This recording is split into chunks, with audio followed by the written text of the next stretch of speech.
এর উদ্দেশ্যে বলি যে আপনারা যে প্রতিনিধি দিয়েছিলেন তাদের সাথে আলাপ করছি। আসলে আমাদেরও সমস্যা আছে যে সাপ্লাই কম, তো এই বিষয়গুলো নিয়ে ওনাদের সঙ্গে বিস্তারিত আলাপ হয়েছে।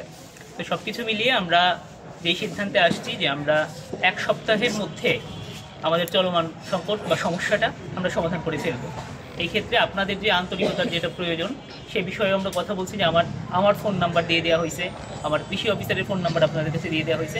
আপনারা যে কোনো সংকট বোধে একটু সরাসরি আমাদেরকে ফোন করবেন এবং আমাদের যে 21টা পয়েন্টে যেই সার সাপ্লাই দেওয়া হচ্ছে সেই পয়েন্টগুলা সার্বিকভাবে সচল আছে কিনা, সহযোগিতা করছে কিনা, এবং মাঠ পর্যায়ে আমাদের যারা উপসহকারী কর্মরত আছে তারা কিভাবে আপনাদের সঙ্গে ডিল করছে, এই বিষয়গুলো এবার কড়া নজরদারিতে আসবে।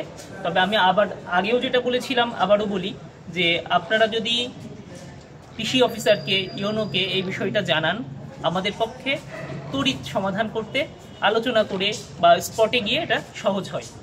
তো আমরা যেহেতু, আমি আবারও বলছি যে আমরা সকালবেলা যেই অভিযোগ, কালকে রাতে যে অভিযোগ পেয়েছিলাম, আমি কিন্তু বলেছিলাম যে আমরা একসাথে বসবো, তো সেটা তারা কিন্তু আসেনি। তা আমরা না বসলে, আপনার কথা না শুনতে পারলে আমার পক্ষে সমাধান করা কিন্তু ততটা সহজ হয় না। এই যে আজকে বিস্তারিত শুনলাম এবং আপনাদের এই যে এই কি নাম, শামীম সহ এই যে উনি ছিলেন, যাদের সাথে কথা বলছি আমরা, আমার প্রত্যেকেরই একই কথা, আমার কৃষক আসবে, আমাদের একটা চাওয়া কৃষক আসবে, এবং আমরা এর জন্যে আমরা যতটুকু পদক্ষেপ নেওয়া প্রয়োজন আপনাদের সহযোগিতায় সেটা আমরা নিব। যে কোনো সমস্যায় আপনি আমাকে ইনস্ট্যান্ট জানাবেন। আমি না পারি, আমার লোক যাবে, আমার কৃষি অফিসার না পারেন, তার উপসহকারী কেন কাজ করছে না বা কেন আপনার তাকে দিয়ে কাজ হচ্ছে না, সহযোগিতা হচ্ছে না, সেই বিষয়গুলো আমরা সমাধান করব। পাশাপাশি আরেকটা কথাও বলে রাখি, আপনাদের যাদের সঙ্গে আলাপ হয়েছে তারাও বিষয়টা জানে, আমাদের কিছুটা সীমাবদ্ধতাও আছে, কিন্তু আমার কথা হচ্ছে আমার কৃষক হাসবে সে ব্যবস্থা আমরা করব। তো আপনাদের সহযোগিতা প্রয়োজন, আপনারা আমাকে সহযোগিতা করুন। স্যার একটা প্রশ্ন, কথা বলি আমি, দামের বিষয়ে দামের বিষয়ে আমরা ডিলারদের সঙ্গে কথা বলেছি যে দাম সরকারি রেটের বাইরে যেটা, সেটা নেওয়ার কোনো সুযোগ নেই।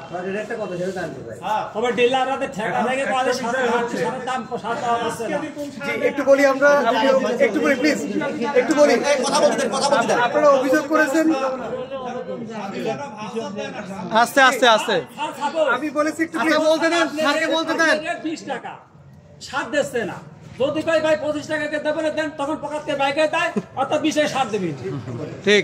আর আমরা কৃষি অফিসার ঠিক মনে নিয়ম, আমাদের মাঠে আমার খোঁজ খবর নেয় না, আমাদের কৃষকের উপরে সব বাংলা বা পৃথিবীটা চলে। আমরা যদি না বাঁচে, মাঠে খেত জমি মারতে না পারি, তাহলে আপনারা খাবেন, আমরা কি মারা খাবো?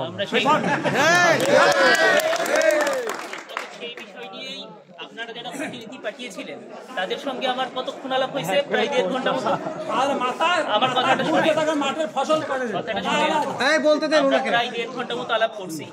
এখন 1.5 ঘন্টার আলাপ তো আমি 1.5 ঘন্টাই আপনাকে ব্যাখ্যা করতে পারছি না। এদের সঙ্গে বিস্তারিত আলাপ হয়েছে, এদের কাছে শুনেন, এই বিষয়গুলো নিয়েও কথা হয়েছে, আমরা এটা নিয়েও আলোচনা করছি এবং আশা করা যায় আমরা 7 দিনের মধ্যে এই ধরনের কোনো অভিযোগ থাকবে না। আপনার যারা প্রতিনিধিকে পাঠিয়েছিলেন যাদেরকে, তাদের সাথেও একটু আপনারা আলাপ করুন, তাদের কাছ থেকেও শুনবেন বিস্তারিত। আমি শুধু এইটুকু বললাম যে আমরা এই 7 দিনের মধ্যে এই অবস্থাকে এমন প্রক্রিয়ায় নিয়ে যাবো আর কোনো অভিযোগের জায়গা। স্যার একটা কথা বলবো স্যার, এক মিনিট স্যার, এক মিনিট। মানে আপনি এক সপ্তাহ টাইম দিয়েছেন, আমি তো কালকে পেঁয়াজ লাগাবো, বাস্তবে আরো কিছু লোক আরো এই সপ্তাহে নিয়ে যাবো, কিন্তু আমি যদি এখন যদি সার কিনতে আমার কাছে কত রেট নেবে? এখন তো মনিটরিং থাকবে, মনিটরিং এর মধ্যে থেকেই আপনার যদি এই ধরনের অসংলগ্নতা থাকে আপনি সাথে সাথে কৃষি অফিসারকে জানাবেন। মানে বাস্তবে স্যার আমার সাত আমি কালকে পেঁয়াজ লাগাবো, ঠিক আছে?